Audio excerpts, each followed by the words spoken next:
Hello and welcome to the Pig and Whistle Tales from Azeroth.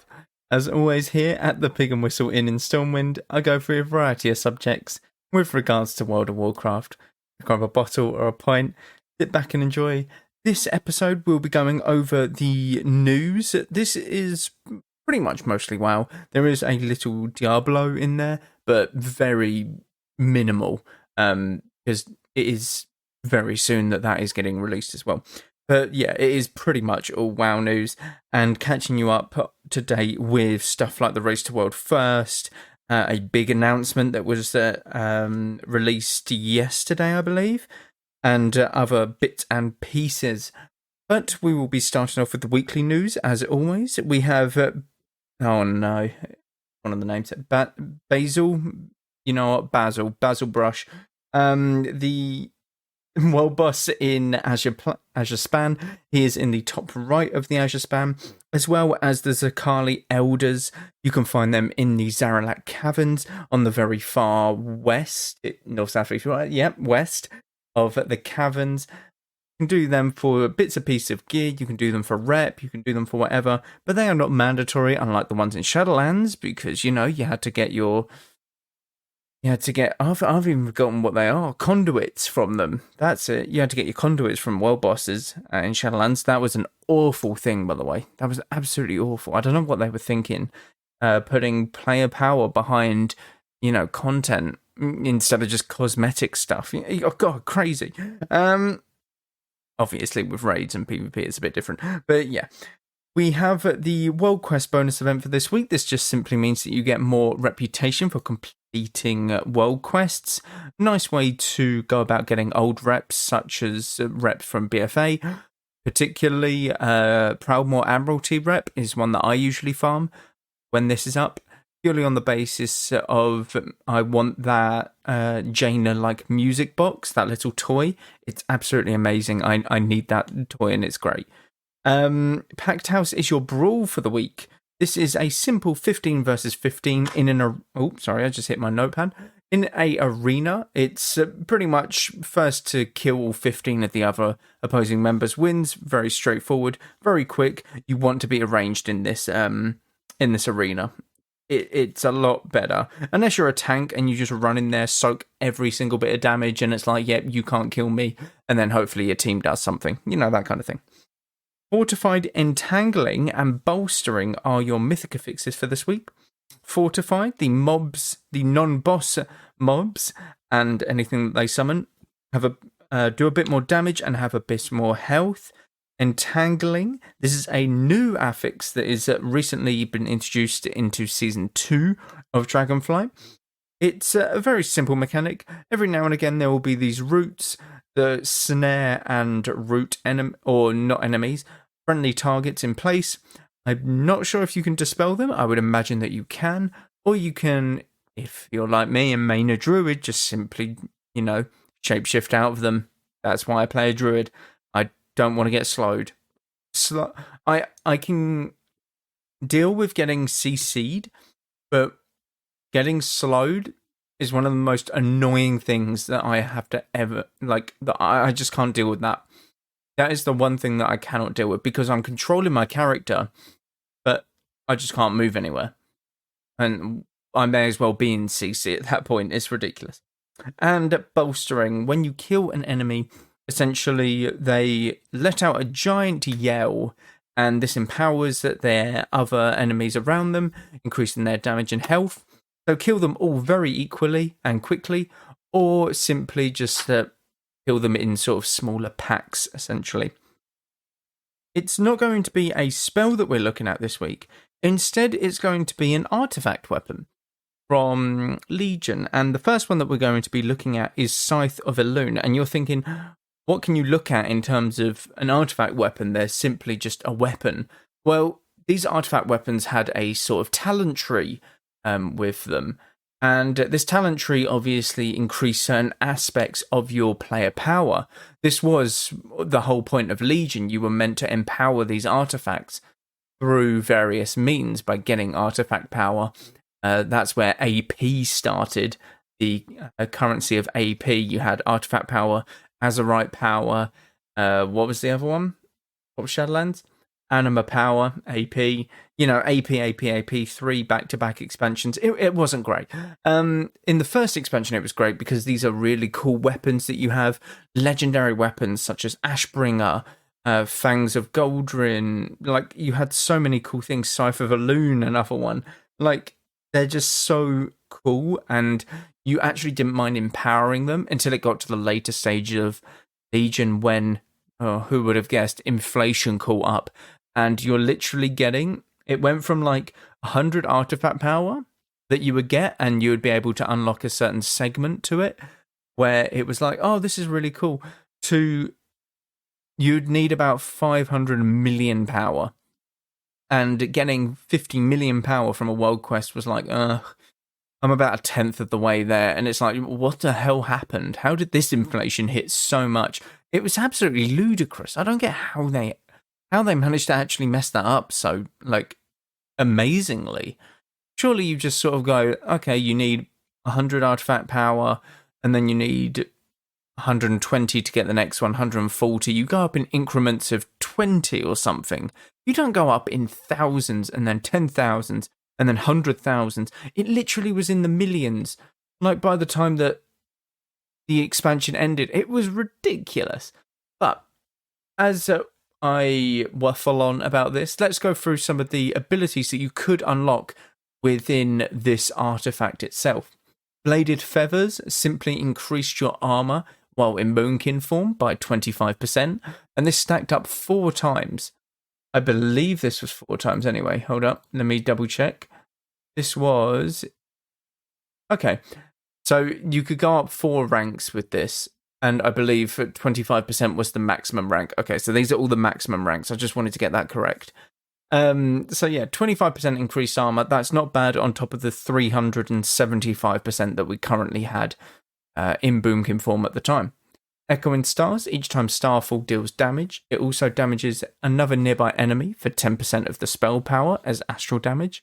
This is kind of Astral Smolder, not Astral Smolder. The other one, Shrapnel. It's Shrapnel or whatever it is in the talent tree. It's on the right-hand side. Barely anyone picks it at the moment, but that's basically what that got turned into. Dark Side of the Moon. Increase the critical strike chance of your lunar spells by 5, 10, 15%. Okay, very simple. This is just a straight-up crit chance increase. Empowerment. Increase the damage bonus from lunar and solar empowerments by 3%. Again, another damage increase. And this went up to 12%, by the way, because this is rank 1 that it's telling me. Yeah. Falling Stars. Increase the damage bonus from stellar empowerment by 10%. I'm not sure what stellar empowerment is. That one's interesting. I can't remember a time when stellar empowerment was in. I think that might have been when you used Incarnate, put you in a stellar eclipse almost, rather than a solar or lunar eclipse. That would be my guess. Goldrin's Fury. Goldrin, you control over Goldrin's power grows, allowing your spells to become increasingly devastating. This is a simple 5% damage increase. Very good. For all damage, simple 5%. Light of the Sun. Reduce the remaining cooldown of Solar Beam when it interrupts the primary target. This is a talent that no one takes, that no Boomy ever takes. It straight up shouldn't be in the game, essentially. Moon and Stars. During Celestial Alignment, each damaging balance spell you cast grants 3% haste. Very nice. New Moon. This obviously transforms into Half Moon and then Full Moon. This is simple. It generates some astral power and does damage based on the current spell that it is. So New Moon is a 1 second cast, and then it's like Half Moon is a 1.5. Full Moon is a 2 second cast. Obviously hits a lot tougher as it goes through the stages almost. Power of Goldrin. Star Surge has a chance to summon the Spirit of Goldrin, which immediately deals 420% of your spell power as arcane damage to the target. Very nice. This is what we have in the game currently, and it is a very good talent, I will say that. Rapid Innovation. Innovate also grants your target 10% haste for its duration. Very nice to have. Scythe of the Stars. Yep. Increase the critical strike chance of your Star Surge by 6%. A very straightforward damage increase. Solar Stabbing. Increase the damage dealt by Solar Wrath by 5%. Okay, very simple. Sky Wrath. Increase the damage done by your Lunar Strike and Solar Wrath by 6%. Another 6% on Solar Wrath. Very good. Sunblind. Increase the radius of Sunfire by 5% or 5 yards. Not bad, kind of what it is now. Sunfire Burns. Increase the damage dealt by Sunfire. Touch of the Moon. When you take damage, you have a 20% chance to heal yourself for 360% of your spell power. Cannot occur more than once every 20 seconds. That's not bad. That gives well-honed instincts like vibes. But on a 20-second cooldown, that's really good. That's really good on a 20-second cooldown. I rate that. Bring that back. Twilight Glow. Increase the damage dealt by Moonfire by 7%. All very standard stuff. But there were a few, obviously, things added when 7.2 came out. There was like a small little section. Radiance at the Cenarian Circle. It's simple. You get a 10% damage increase and your stamina is increased by 10% as well. Light of the Evening Star.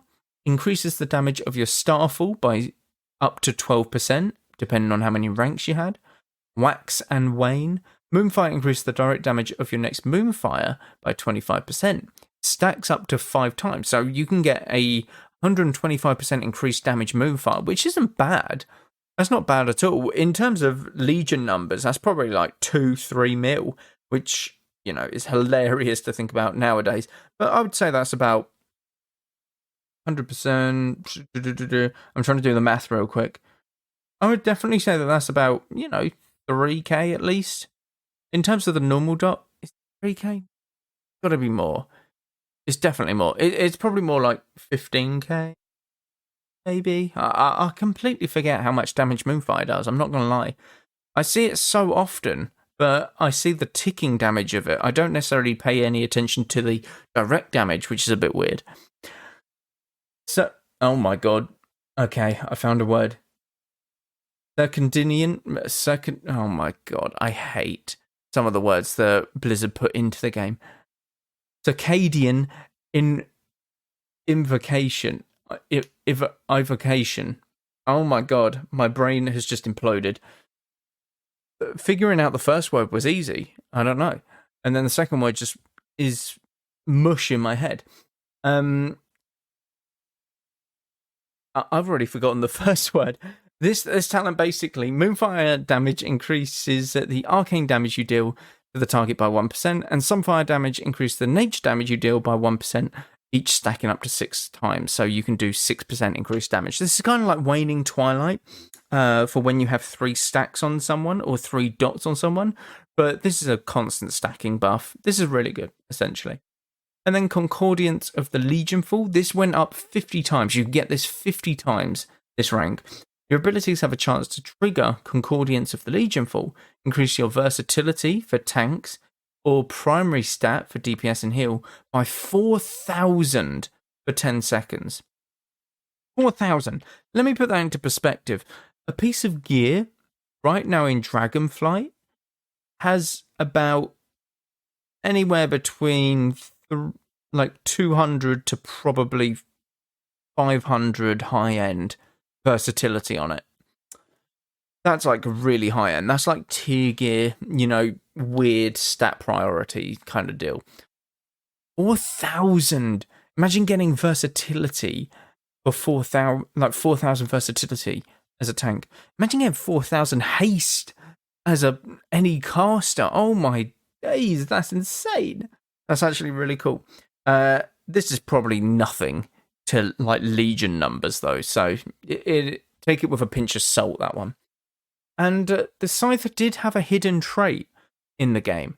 So Feral Worgen will appear in Val'sharah, purifying them of their rage using the Scythe of Elune will grant you a small amount of artifact power. So the Scythe can purify raging Worgen. These are Worgen who are in-game hostile and have been hostile throughout the entirety of the game. This works in Duskwood as well. You can go up to Worgen in Duskwood and purify them with the Scythe of Elune which is a really cool feature that I didn't ever think that they would put into WoW. And it's the smooth features like that actually get people enjoying the game, because it makes the world feel alive. It links the entire world, because the Scythe lore-wise is very powerful and does affect the Worgen. So to see that in-game is really cool. So I've gone over the artifact mainly because spells-wise, there's not going to be enough spells to cover forever. All of the spells that I had a look at this evening weren't enjoyable in terms of their history. There obviously will be some that I come across that I haven't been able to think of tonight, but the artifact weapons are something that you can definitely have a look at as well. They are part of WoW's history now, and part of one of probably the best expansions that the game has ever released. It might be second or third best, depending on where you put Dragonflight in that now, and your own personal preference, obviously. But they are a massive part of WoW lore as well, most of them anyway. Some of them, I believe there's one or two that have just been plucked out of thin air, but I'm pretty sure most of them were very lore relevant at some point in Warcraft's history. But let's get on to the main bulk of the episode. The biggest news, I will start off with that. BlizzCon. We have been given dates for BlizzCon. It's the 3rd and the 4th of November. And you're thinking, okay, it's BlizzCon, they do it every year, it's cool, whatever. The difference between this one is that it's not online. They, for the first time since 2019, it's going to be held at the Anaheim convention in America. And to have that be the biggest news is amazing, and I'm absolutely all for it. So what this means is obviously you get a lot of cosplay and stuff. You get to actually see people walk out on stage, stuff like that with cosplays. You get to see the statues. You get to see many different aspects of BlizzCon that you kind of miss online. You obviously have loads of stuff where it's like a Diablo section, Hearthstone section, WoW section, Overwatch. You get all of these different aspects. And what this also means mainly is arenas, AWC, will probably be cross-regional again. They will do and host the arena finals at BlizzCon. At least that's what I'm hoping. So that means that we can see European teams go up against NA teams, the best of Europe against the best of NA. And they did, I think about end of last year, towards the end of Shadowlands, I believe. Actually, no, was it Dragonflight? It might have been Dragonflight. But what they did was a cross-regional tournament. Now, this is amazing, and they could only work with what they had, essentially, during the middle of a pandemic. But what you're always taking into account is you don't see the people's reactions, really. Or you do, but there's only one camera. You can pan to the other cameras and stuff. But you're always thinking, well, this isn't really true to how it might play out, because you obviously have a lot of people who are on high ping, because you played a home and away game. Obviously, the home game you're playing on your server, your regional server, so NA would play on NA servers, and then the away team would be EU on NA servers, and then vice versa. So you're always thinking in the back of your mind, it's not really true. It's cool, and there's not really much that you can do to work around it, but it's not really true to what we saw in 2019, 2018, 2017, them sort of finals where it was real passion. It's a LAN event, so you get to see all of the teams line up on the at the front of the stand. You got the crowd cheer and stuff like that. I think that's what makes it very special and a lot more unique in that way. So this is amazing news to get BlizzCon returning to the Anaheim Convention Center. Can't wait. It's absolutely amazing. That's all we know at the moment, though, the dates. They have said that there will be a lot more info coming within the next month. So I would imagine early June they release this sort of stuff. But essential. That includes like tickets and such.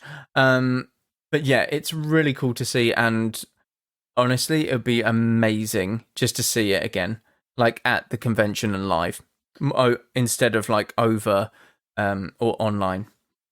The next bit of news, this is moving away from WoW just for a second, is Diablo 4. Diablo 4 recently had their last beta.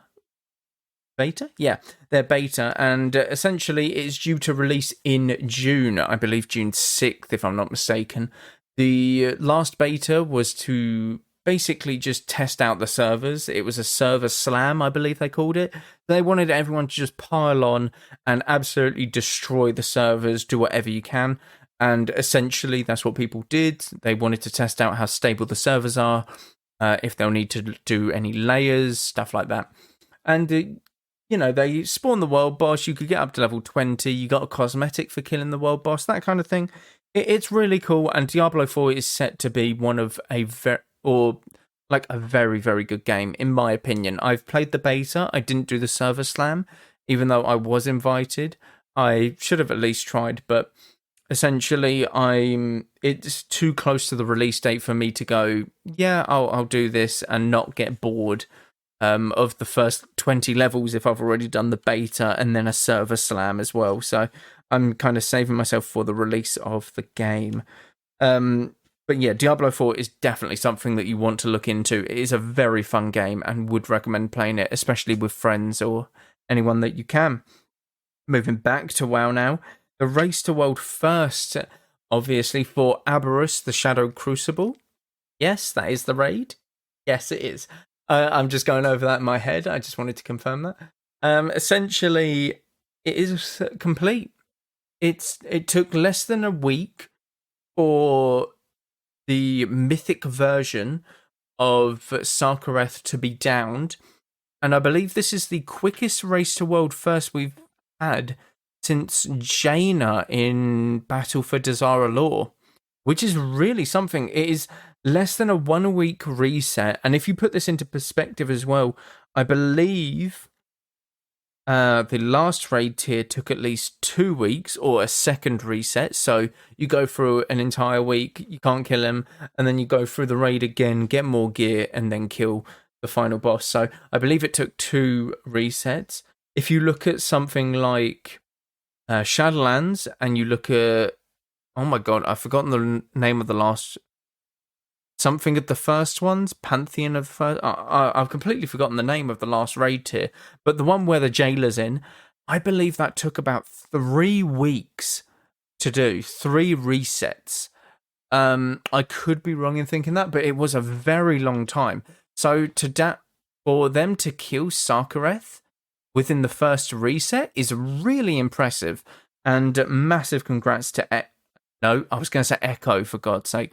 It was Liquid that won the Race to World First this week, with Echo, I believe, following in second place, very closely behind. I'm obviously going to be a bit biased here, but, I think Echo deserved to win it. EU getting a later release date and stuff, it's rough. What Echo do is amazing, but Liquid as well are just equally as amazing. If you play the game at that higher standard, you're raiding for tens of hours a day to get this one boss to be the world first. It is very commendable, and it's massive congrats to them. They really deserve it. Race to World First is very interesting, in my opinion, because it's not backed by Blizzard at all. It's a community thing. Blizzard have had no say in it, and it just sort of started.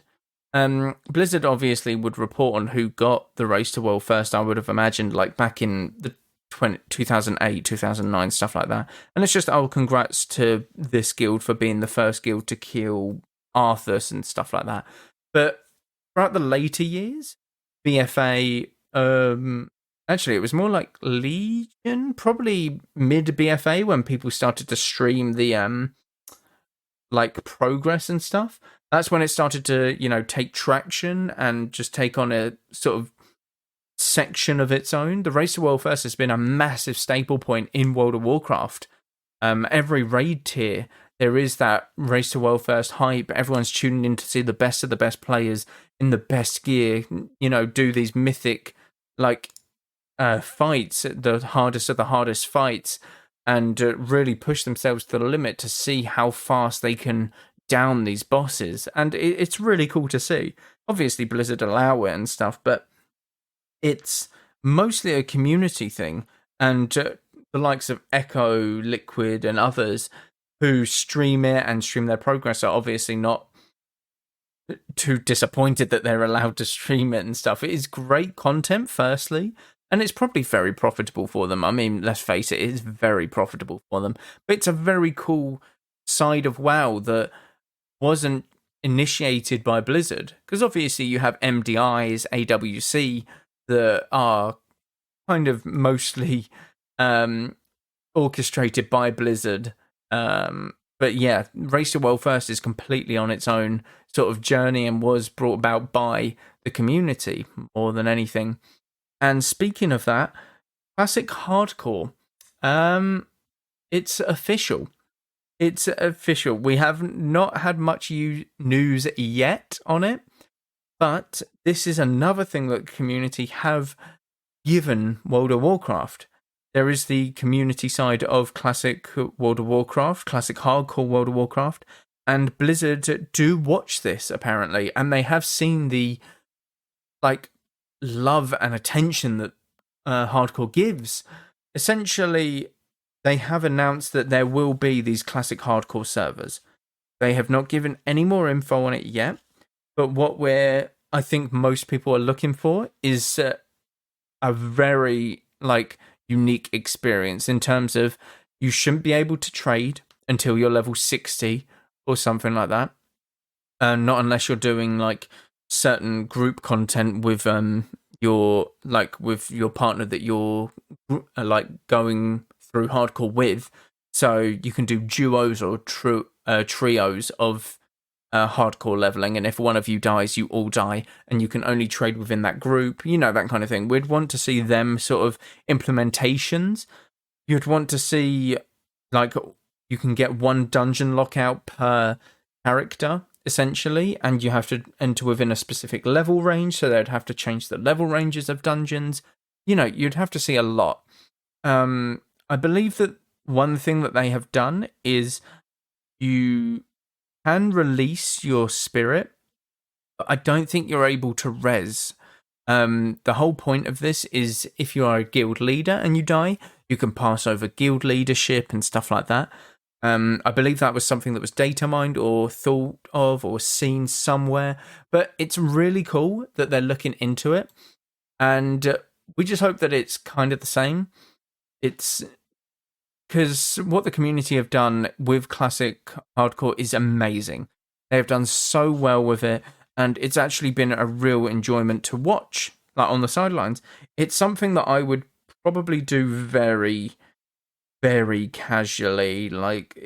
It's kind of like if you want to turn your brain off for a bit, you go and level in Classic Hardcore. It's very chilled in my opinion, but it's not something that would be the main game focus. It's kind of like a sandbox mode. It's kind of what I'm getting at. And I kind of hope that they make it like that, where you have these set of rules, you can't break them, otherwise you lose, that kind of thing. What the hardcore community has put in place should kind of be what is in these servers, essentially.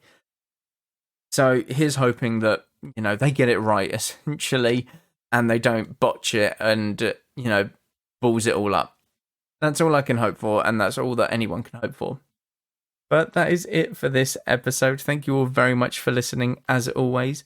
Do check out the Patreon as well as the support link down below to help support Pig and Whistle Tales. It will be much appreciated.